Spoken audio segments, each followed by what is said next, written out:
প্রত্যেক নারীর জন্য শ্রেষ্ঠ একটি গোপন আমলের সূচনা হয়েছে হযরত হাফসা রাদিয়াল্লাহু তাআলা আনহার মাধ্যমে, যা 99% নারীরা জানে না। হযরত ওমর রাদিয়াল্লাহু তাআলা আনহুর কন্যা হযরত হাফসা রাদিয়াল্লাহু তাআলা আনহাকে আল্লাহর রাসূল সাল্লাল্লাহু আলাইহি ওয়াসাল্লাম কেন তালাক দিয়েছিলেন?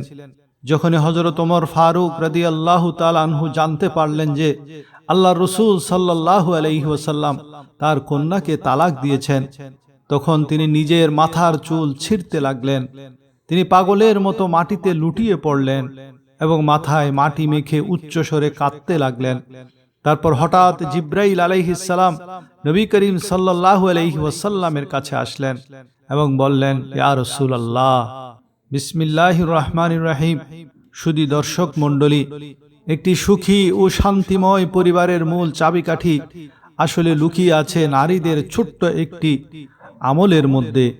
আপনি কি জানেন নারীদের কোন বিশেষ গুণটি থাকলে খোদ আল্লাহর পক্ষ থেকে ফেরেশতা এসে সেই নারীর সংসারের জন্য শান্তির সুপারিশ করেন? আজকের আমাদের প্রতিটি ঘরে ঘরে যে অশান্তি, ঝগড়া আর ভুল বুঝাবুঝি, এর সমাধান লুকিয়ে আছে ইসলামের ইতিহাসে ঘটে যাওয়া অত্যন্ত স্পর্শকাতর এবং শিক্ষণীয় একটি ঘটনার মাঝে। আজ আমরা জানব ইসলামের দ্বিতীয় খলিফা হযরত ওমর রাদিয়াল্লাহু তাআলা আনহুর কন্যা, আমাদের মা হযরত হাফসা রাদিয়াল্লাহু তাআলা আনহার জীবনের সেই কঠিন পরীক্ষাটি সম্পর্কে। কেন প্রিয় নবীজি সাল্লাল্লাহু আলাইহি ওয়াসাল্লাম তাকে তালাক দিয়েছিলেন, আর কেনই বা জিব্রাইল আলাইহিস সালাম এসে তাকে ফিরিয়ে নেওয়ার নির্দেশ দিলেন? নারীদের জন্য এই ভিডিওতে রয়েছে এমন এক আমানতদারি বা গোপনীয়তা রক্ষার আমল, যা পালন করলে আপনার সংসার হবে জান্নাতের মতো শান্তিময়। তাই আজকের ভিডিওটি আপনার জীবনের মোড় ঘুরিয়ে দিতে পারে। চলুন শুরু করা যাক।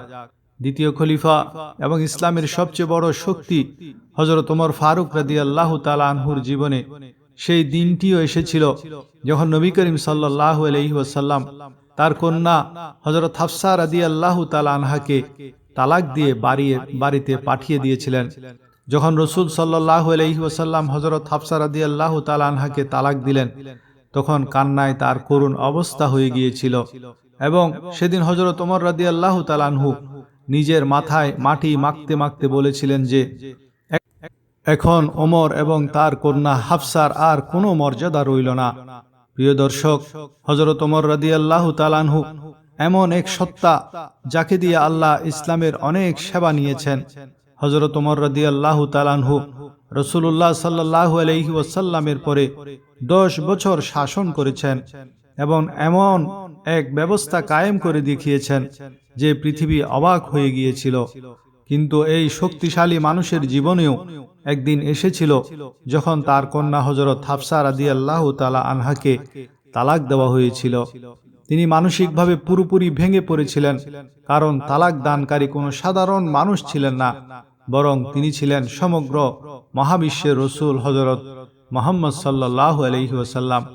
বুখারী শরীফে এই ঘটনাটি অত্যন্ত বিস্তারিতভাবে বর্ণনা করা হয়েছে। হযরত ওমর রাদিয়াল্লাহু তাআলা আনহু নিজে বলেন যে এটি তখনকার কথা যখন আমি মদিনার বাইরে থাকতাম। আমার পরিবারের সবাই সেখানেই বসবাস করত। রাসূলুল্লাহ সাল্লাল্লাহু আলাইহি ওয়াসাল্লামের ঘর আমাদের ঘর থেকে বেশ দূরে ছিল এবং আমি ছিলাম পরিবারের বড় দায়িত্বশীল। তাই আমাকে পরিবারের জন্য খাবার দাবারের ব্যবস্থাও করতে হতো। আমি মদিনায় আমার এক বন্ধুর সাথে কথা বললাম যে চলো আমরা দুইজনে পালা বদল করে নিই। সেটা এইভাবে যে একদিন তুমি রাসূল সাল্লাল্লাহু আলাইহি ওয়াসাল্লামের মজলিসে যাবে এবং যে হাদিস বা কোরআনের আয়াত নাজিল হবে তা সন্ধ্যায় আমাকে জানাবে, আর আমি সেদিন আমার পরিবারের জন্য অর্থ উপার্জন করব। পরের দিন তুমি কাজে যাবে এবং আমি রাসূলুল্লাহ সাল্লাল্লাহু আলাইহি ওয়াসাল্লামের মজলিসে উপস্থিত হয়ে যে হাদিস বা কোরআনের আয়াত নাজিল হবে তা সন্ধ্যায় তোমাকে বলে দেব। হযরত ওমর রাদিয়াল্লাহু তাআলা আনহু বলেন, আমাদের দুজনের এভাবে পালাবদল চলতে থাকলো। একদিনের কথা, হঠাৎ রাতের বেলা আমার সেই সাথী আমার দরজায় এসে করাঘাত করতে লাগলো। সে এত জোরে দরজায় আঘাত করছিল যে আমি ভয় পেয়ে গেলাম, না জানি কি ঘটে গেছে। আমার মনে হলো হয়তো পাশের ইহুদিরা মদিনা আক্রমণ করেছে, তাই আমি দ্রুত উঠে দরজা খুললাম। দেখলাম আমার সাথীও অনেক ঘাবড়ে আছে। আমাকে দেখেই সে বলল, হে উমর, এক ভয়াবহ দুর্ঘটনা ঘটে গেছে। আমি ঘাবড়ে গিয়ে জিজ্ঞেস করলাম, ইহুদিরা কি মদিনা আক্রমণ করেছে? সে উত্তর দিল, না, তার চেয়েও বড় ঘটনা ঘটে গেছে। আমি বললাম, তাহলে বলো কি হয়েছে? সে বলল, হে উমর, রাসূলুল্লাহ সাল্লাল্লাহু আলাইহি ওয়াসাল্লাম তার সকল স্ত্রীকে তালাক দিয়েছেন। প্রিয় দর্শক, আপনারা যেমনটা জানেন যে হযরত আবু বকর সিদ্দিক রাদিয়াল্লাহু তাআলা আনহু এবং হযরত ওমর ফারুক রাদিয়াল্লাহু তাআলা আনহু দুজনেই রাসূলুল্লাহ সাল্লাল্লাহু আলাইহি ওয়াসাল্লামের শ্বশুর ছিলেন এবং তাদের দুজনের কন্যারা রাসূলুল্লাহ সাল্লাল্লাহু আলাইহি ওয়াসাল্লামের স্ত্রী ছিলেন। হযরত আবু বকর সিদ্দিক রাদিয়াল্লাহু তাআলা আনহু কন্যার নাম ছিল হযরত আয়েশা রাদিয়াল্লাহু তাআলা আনহা, যিনি রাসূলুল্লাহ সাল্লাল্লাহু আলাইহি ওয়াসাল্লামের সবচেয়ে প্রিয় স্ত্রী ছিলেন। এবং হযরত ওমর রাদিয়াল্লাহু তাআলা আনহুর কন্যার নাম ছিল হযরত হাফসা রাদিয়াল্লাহু তাআলা আনহা, যিনি ছিলেন অনেক বেশি ইবাদতকারী বান্দি এবং আল্লাহ নিজেও তার প্রশংসা করেছেন। যখনই হযরত ওমর রাদিয়াল্লাহু তাআলা আনহুর সাথী এসে খবর দিলেন যে রাসূলুল্লাহ সাল্লাল্লাহু আলাইহি ওয়াসাল্লাম তার সকল স্ত্রীকে তালাক দিয়েছেন, হযরত ওমর রাদিয়াল্লাহু তাআলা আনহু অত্যন্ত বিচলিত হয়ে পড়লেন এবং দ্রুত রাতের বেলাতেই মদিনার দিকে দৌড়ালেন। সবশেষে হযরত ওমর ফারুক রাদিয়াল্লাহু তাআলা আনহু নিজের কন্যা হযরত হাফসা রাদিয়াল্লাহু তাআলা আনহার ঘরে গেলেন। তিনি একাকী বসে কাঁদছিলেন। হযরত ওমর ফারুক রাদিয়াল্লাহু তাআলা আনহু তাকে দেখেই বললেন, হে হাফসা, রাসূলুল্লাহ সাল্লাল্লাহু আলাইহি ওয়াসাল্লাম কি তোমাকে তালাক দিয়েছেন? হযরত হাফসা উত্তর দিলেন, আমার জানা নেই, তবে রাসূলুল্লাহ সাল্লাল্লাহু আলাইহি ওয়াসাল্লাম আমাদের সবার উপর রাগ করে উপরের কামরায় চলে গেছেন এবং কারো সাথে কথা বলছেন না। এই কথা শুনে হযরত ওমর ফারুক রাদিয়াল্লাহু তাআলা আনহু তার কন্যা হযরত হাফসা রাদিয়াল্লাহু তাআলা আনহাকে জোরে এক ঝাঁকুনি দিলেন এবং রাগান্বিত হয়ে বলতে লাগলেন, আমি কি তোমাকে আগে মানা করিনি যে রাসূল সাল্লাল্লাহু আলাইহি ওয়াসাল্লামকে কোনো বিষয়ে পাল্টা উত্তর দেবে না? কোনো কিছুর প্রয়োজন হলে আমাকে বলবে। শেষ পর্যন্ত তোমরা কেন রাসূল সাল্লাল্লাহু আলাইহি ওয়াসাল্লামের সাথে ঝগড়া করো? এরপর হযরত ওমর রাদিয়াল্লাহু তাআলা আনহু মসজিদে নববীতে গেলেন। দেখলেন অনেক সাহাবী মিম্বরের কাছে চুপচাপ বসে আছেন এবং তাদের মধ্যে কেউ কেউ বসে কাঁদছিলেন। হযরত ওমর ফারুক রাদিয়াল্লাহু তাআলা আনহু এই দৃশ্য দেখে অত্যন্ত চিন্তিত হলেন এবং রাসূলুল্লাহ সাল্লাল্লাহু আলাইহি ওয়াসাল্লামের দরজায় গিয়ে কড়া নাড়লেন। কিন্তু খাদেম এসে জানালো যে রাসূল সাল্লাল্লাহু আলাইহি ওয়াসাল্লাম কোনো উত্তর দেননি। হযরত ওমর রাদিয়াল্লাহু তাআলা আনহু চুপচাপ মসজিদে সাহাবীদের কাছে গিয়ে বসলেন, কিন্তু ভেতর থেকে মনে ছিল অস্থিরতা। তাই তিনি আবার উঠলেন এবং খাদেমের কাছে গিয়ে বললেন, রাসূল সাল্লাল্লাহু আলাইহি ওয়াসাল্লামকে বলো ওমর আপনার সাথে দেখা করতে চায়। খাদেম ভেতরে গেল, কিন্তু রাসূল সাল্লাল্লাহু আলাইহি ওয়াসাল্লাম অনুমতি দিলেন না। হযরত ওমর রাদিয়াল্লাহু আবারও সাহাবীদের কাছে এসে বসলেন, কিন্তু মনে এক ধরনের অস্থিরতা ও সংশয় ছিল। তাই বিচলিত হয়ে তিনি আবার উঠলেন এবং খাদেমকে বললেন, রাসূল সাল্লাল্লাহু আলাইহি ওয়াসাল্লামকে বলুন যে ওমর আপনার সাথে দেখা করার অনুমতি চাচ্ছেন। খাদেম ফিরে এসে উত্তর দিল যে রাসূল সাল্লাল্লাহু আলাইহি ওয়াসাল্লাম আপনাকে অনুমতি দেননি। যখন তৃতীয়বারও মানা করা হলো, তখন হযরত ওমর রাদিয়াল্লাহু তাআলা আনহু হতাশ হয়ে মসজিদ থেকে বের হতে লাগলেন। তখনই খাদেম পেছন থেকে এসে আওয়াজ দিল, হে ওমর, রাসূল সাল্লাল্লাহু আলাইহি ওয়াসাল্লাম আপনাকে হুজরায় ডাকছেন। এই কথা শুনে হযরত ওমর রাদিয়াল্লাহু তাআলা আনহু অনেক খুশি হলেন এবং দ্রুত রাসূল সাল্লাল্লাহু আলাইহি ওয়াসাল্লামের কাছে হুজরায় পৌঁছালেন। হযরত ওমর রাদিয়াল্লাহু তাআলা আনহু বলেন যে হুজরায় যেতেই আমি আল্লাহ রাসূল সাল্লাল্লাহু আলাইহি ওয়াসাল্লামের সাদাসিধে জীবনের এই অবস্থা দেখলাম যে তিনি মাটিতে খেজুরের একটি পুরানো চাটাই বিছিয়ে শুয়ে আছেন এবং তার পিঠে চাটাইয়ের দাগ পড়ে গেছে। ওমর রাদিয়াল্লাহু তাআলা আনহু কেঁদে ফেলেছিলেন এবং বলেছিলেন, রোম আর পারস্যের রাজা বাদশার কত সুখ আছে, আর আপনি আল্লাহর রাসূল হয়েও এভাবে আছেন।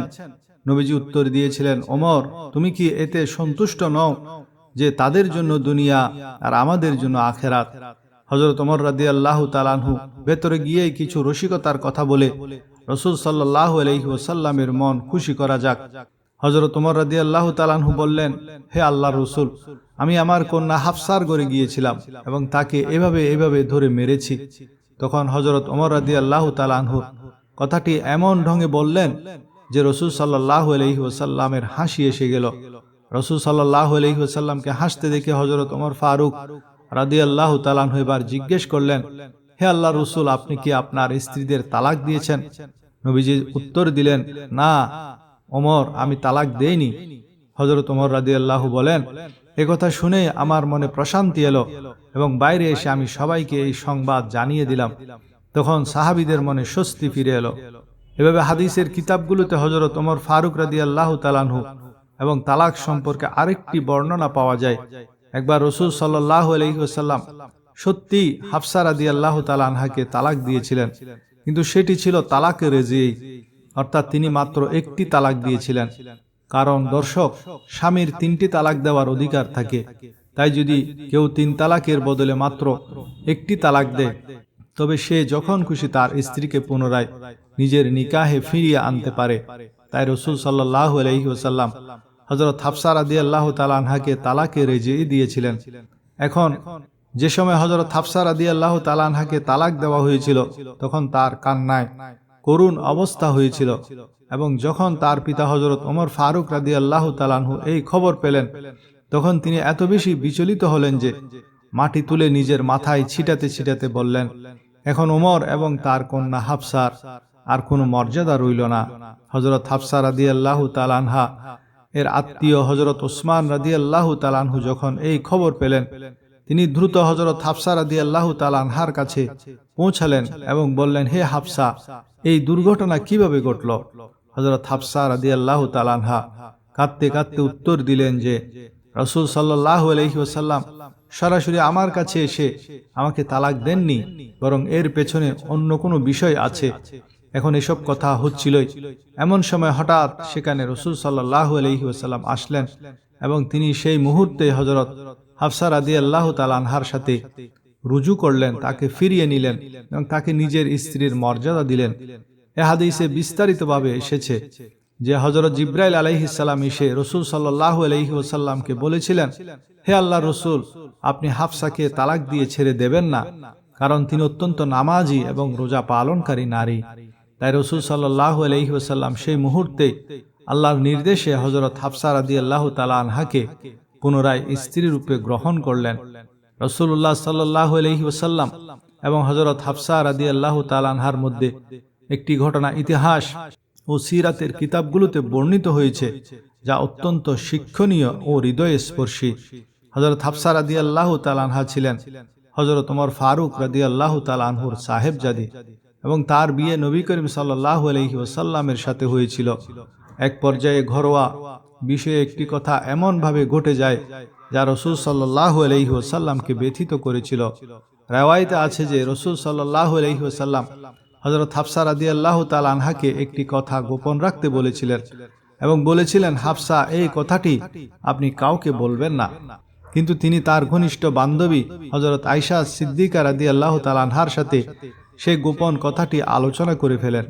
আল্লাহ তাআলা তৎক্ষণাৎ ওহীর মাধ্যমে এই খবর তার নবীকে দিয়ে দেন। এতে রাসূল সাল্লাল্লাহু আলাইহি ওয়াসাল্লাম মনক্ষুণ্ণ হন এবং হযরত হাফসা রাদিয়াল্লাহু তাআলা আনহার থেকে এক সময়ের জন্য আলাদা হয়ে যান। এই ঘটনাটি সূরা তাহরিমের প্রথম দিকের আয়াতগুলোতে বর্ণিত হয়েছে। আউযু বিল্লাহি মিনাশ শাইতানির রাজীম। وَإِذَا صَرَّ النَّبِيُّ إِلَى بَعْضِ أَزْوَاجِهِ حَدِيثًا فَلَمَّا نَبَّأَتْ بِهِ وَأَظْهَرَهُ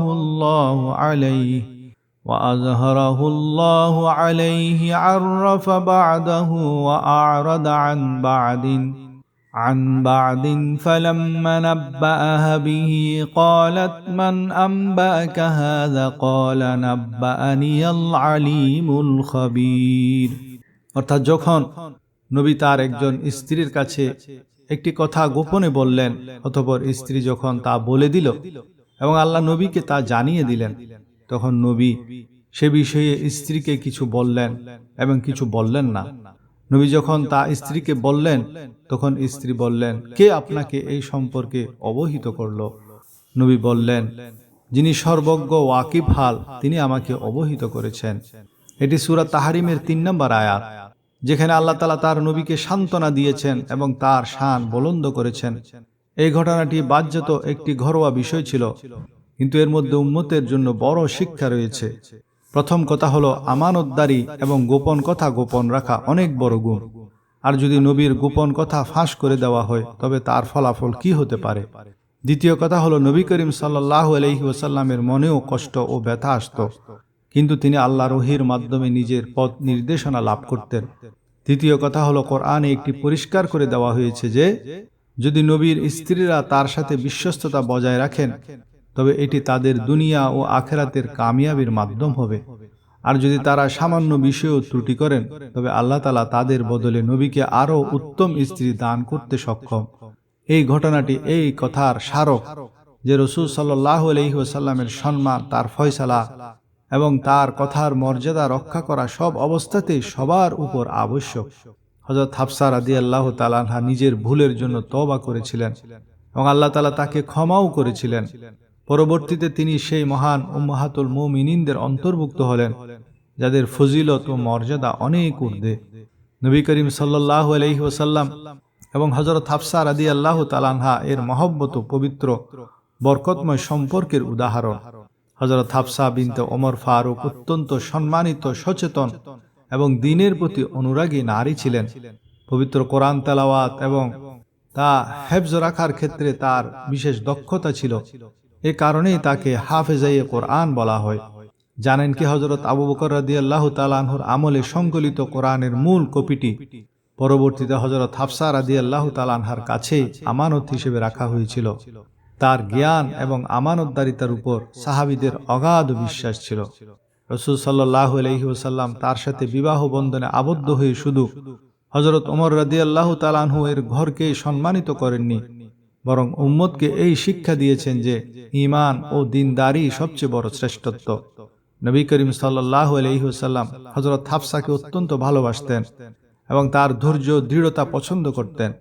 হযরত হাফসা রাদিয়াল্লাহু তাআলা আনহা ও রাসূল সাল্লাল্লাহু আলাইহি ওয়াসাল্লামের আনুগত্য ও খেদমতে থাকতেন এবং তার মোবারক জীবনের মুহূর্তগুলোকে দ্বীনের খেদমত ও উম্মতের পথ নির্দেশনার জন্য সংরক্ষণ করতেন। রাসূল সাল্লাল্লাহু আলাইহি ওয়াসাল্লাম তার দ্বীনী চেতনা এবং কোরআনের প্রতি মমত্ববোধের কদর করতেন। এই মহব্বত ও সম্পর্কের কারণে হযরত হাফসা রাদিয়াল্লাহু তাআলা আনহা উম্মাহাতুল মুমিনিনের উচ্চ মর্যাদা লাভ করেছিলেন। রাসূল সাল্লাল্লাহু আলাইহি ওয়াসাল্লাম তার সাথে সদ্ব্যবহার, মমতা এবং ভালোবাসার মাধ্যমে উম্মতকে এই শিক্ষা দিয়েছেন যে স্ত্রীর সাথে মহব্বত, সম্মান ও ভরসা রাখা ঈমানের অংশ। প্রিয় বন্ধুগণ, হযরত হাফসা রাদিয়াল্লাহু তাআলা আনহার এই জীবন থেকে আমাদের জন্য সবচেয়ে বড় শিক্ষা হলো, আদর্শ পরিবার মানে এই নয় যে সেখানে কখনোই কোনো ভুল বোঝাবুঝি হবে না, বরং আদর্শ পরিবার হলো সেটি যেখানে ভুল হলে তা শুধরে নেওয়ার মানসিকতা থাকে এবং আল্লাহর উপর ভরসা রাখা হয়। আমাদের মায়েদের উচিত হাফসা রাদিয়াল্লাহু তাআলা আনহার মতো ইবাদতগুজার হওয়া, আর পুরুষদের উচিত হযরত ওমর রাদিয়াল্লাহু তাআলা আনহু এর মতো দায়িত্বশীল হওয়া। আল্লাহ আমাদের প্রত্যেকের ঘরকে জান্নাতের টুকরা বানিয়ে দিন, আমিন। আল্লাহ পাক আমাদেরও শ্রদ্ধা করার তৌফিক দান করুন এবং আমাদের নেককারদের অন্তর্ভুক্ত করুন, আমিন। প্রিয় দর্শক, ভিডিওটি ভালো লেগে থাকলে লাইক দিন, বন্ধুদের মাঝে শেয়ার করুন এবং চ্যানেলটি সাবস্ক্রাইব করুন। দর্শক, আপনার রিজিকের বরকত ও প্রশস্ততার জন্য কমেন্ট বক্সে আল্লাহর 99টি নামের মধ্য থেকে একটি নাম অবশ্যই টাইপ করুন। আল্লাহ পাক আমাদের সবার সাহায্যকারী হন। আল্লাহ হাফেজ।